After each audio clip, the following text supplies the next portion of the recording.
अभी तक हम लोगों ने चैप्टर में देखा था कि 1815 में बैटल ऑफ वाटरलू में नेपोलियन की डिफीट हो गई थी। ठीक है, आगे कंटिन्यू करते हैं। तो 1815 में बैटल ऑफ वाटरलू हुआ। ठीक है, इसमें बैटल ऑफ वाटरलू के अंदर 7th coalition of European monarchies ने नेपोलियन को या फ्रेंच आर्मीज को हरा दिया था। ठीक है, and Napoleon went into exile. वो एग्जाइल में चले गया था सेंट हेलेना और माउंट हेलेना में। So he is out of the picture. ठीक है, अब देखो क्लास, जो ये 7th कोएलिशन है, ये ग्रुप है मोनार्कीज का जिसने लड़ाई लड़ी थी अगेंस्ट द फ्रेंच आर्मीज। और इस कोएलिशन में जो इंपॉर्टेंट मेंबर्स हैं आपके, वो हैं ब्रिटेन, ऑस्ट्रिया, थर्ड होएगा आपका रशिया एंड प्रूशिया, जो कि जर्मनी है हमारा। ठीक है, तो ये 4 मेन कंट्रीब्यूटिंग मोनार्कीज थी जिन्होंने नेपोलियन की डिफीट में बहुत इंपॉर्टेंट योगदान दिया था। ठीक है, और वो पार्ट थे 7th कोएलिशन का।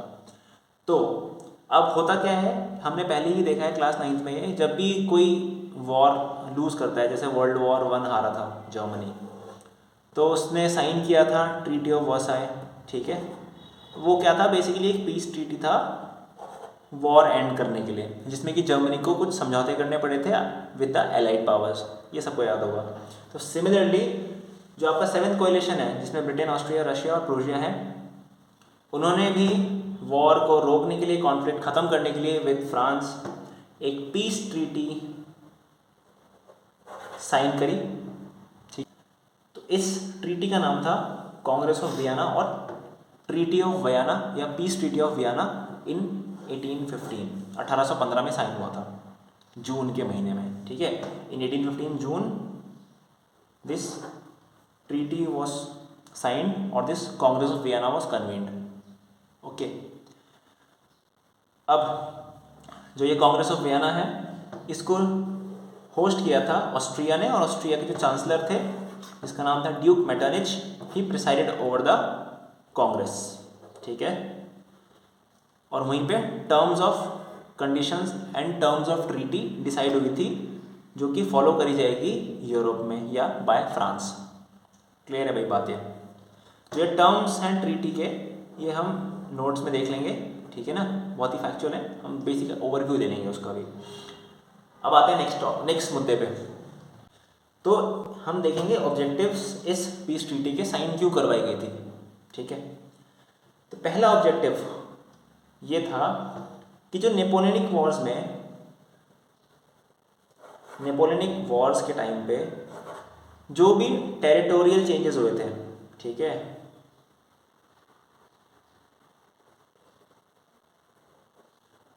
जो भी नेपोलियनिक वॉर्स के टाइम पे टेरिटोरियल चेंजेस हुए थे यूरोप के अंदर, उसको अंडू करना।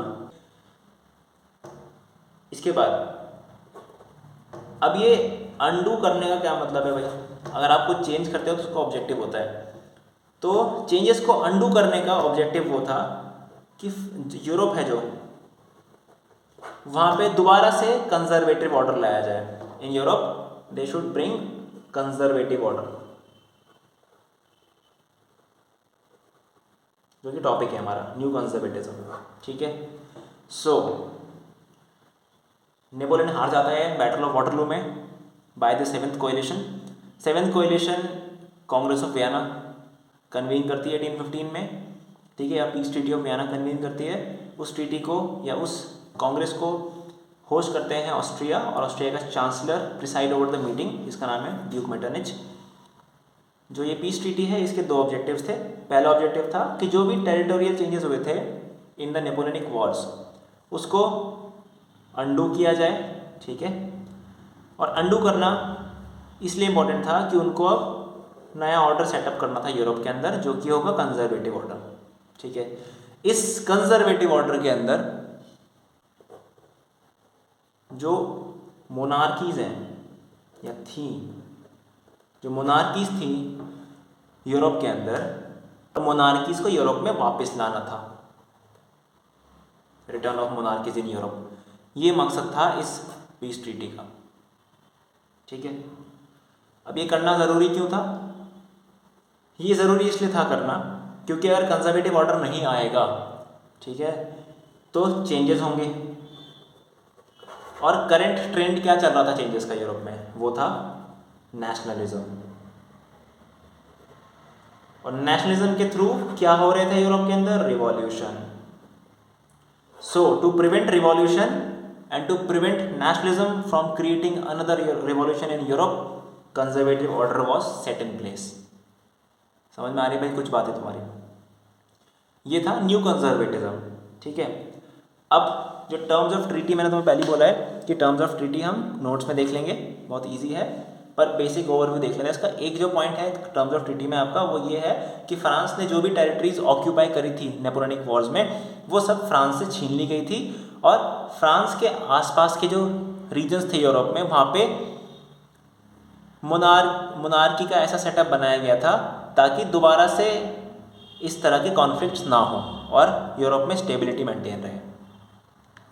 आगे बढ़ते हैं इसमें। अब देखो, हमने देखा था कंजर्वेटिव ऑर्डर सेटअप हुआ था। ठीक है, तो पहले देख लेते हैं कंजर्वेटिव ऑर्डर होता क्या है या कंजर्वेटिज्म क्या होता है।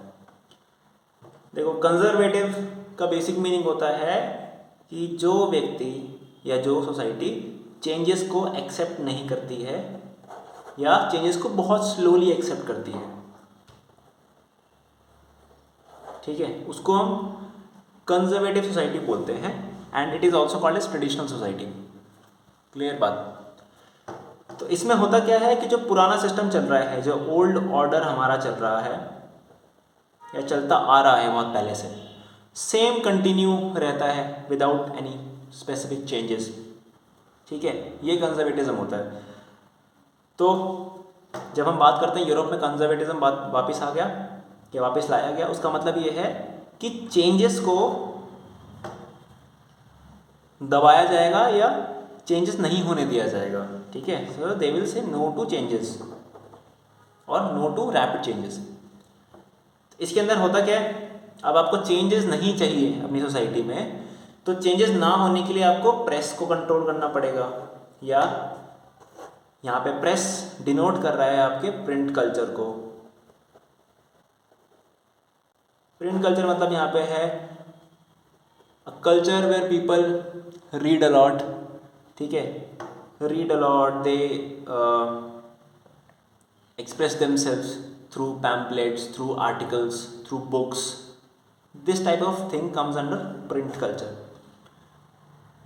और हमने पहले ये देखा है कि जो मिडिल क्लास है या एजुकेटेड मिडिल क्लास था फ्रेंच रिवॉल्यूशन के टाइम पे, उसने अपने आइडियाज़ को पॉपुलराइज ही प्रिंट कल्चर की वजह से किया था, बुक्स की वजह से किया था, स्टोरीज की वजह से किया था।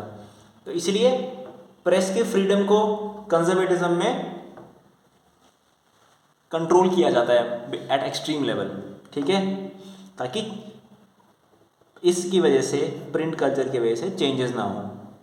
ठीक है ना, और प्रेस को कंट्रोल करने के लिए आप उनके ऊपर सेंसरशिप लगाओगे कि वो ऐसा कोई भी व्यक्ति ऐसा कुछ पब्लिश ना करे जो कि आपके आइडियल्स के अगेंस्ट हो या सोशल ऑर्डर के अगेंस्ट हो।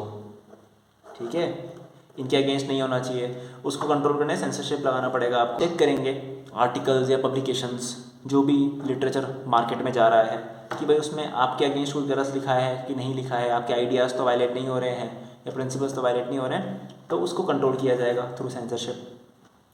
इसके बाद सेंसरशिप ही नहीं, सेंसरशिप होगा तो आपको कोई क्रिटिसाइज़ नहीं कर पाएगा, so there will be no criticism there. जब क्रिटिसिज्म ही नहीं होगा तो कोई रिवॉल्यूशन ही नहीं होगा।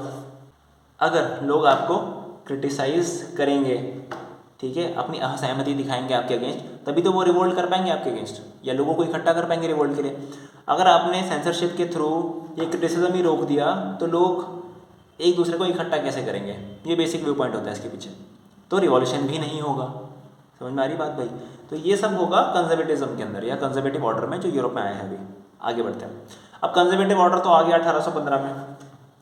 अब इसका इम्पैक्ट क्या पड़ा रिवॉल्यूशनरीज पे? तो रिवॉल्यूशनरीज तो थे ही ना, चाहे वो फ्रांस में हो चाहे बाकी पार्ट्स ऑफ यूरोप में हो, जो इस नेशनलिज्म को सपोर्ट कर रहे हैं, ठीक है। अब उन्होंने क्या करा भाई, तो basically revolutionaries are people who want change in society, और अब जब चेंज के अगेंस्ट ही उनकी जो पूरी सिस्टम है वो चला गया, तो उन लोगों ने किया, उन लोगों ने अपने आप को अंडरग्राउंड कर लिया। Now all the liberal nationalists went underground, या major nationalist who were liberals they went underground.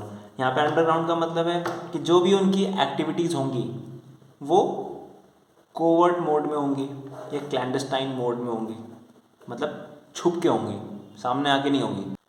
अब अंडरग्राउंड वर्क करने के लिए इन नेशनलिस्ट ने या इन रिवॉल्यूशनरीज ने सीक्रेट सोसाइटीज़ फॉर्म करी, ठीक है, जो कि सीक्रेटली काम करते रहेंगे और नेशनलिज्म के आइडियाज़ को बढ़ाते रहेंगे सोसाइटी के अंदर और रिवॉल्यूशन क्रिएट करने का ट्राई करेंगे, ठीक है भाई, और चेंज करने का ट्राई करेंगे सोशल ऑर्डर में।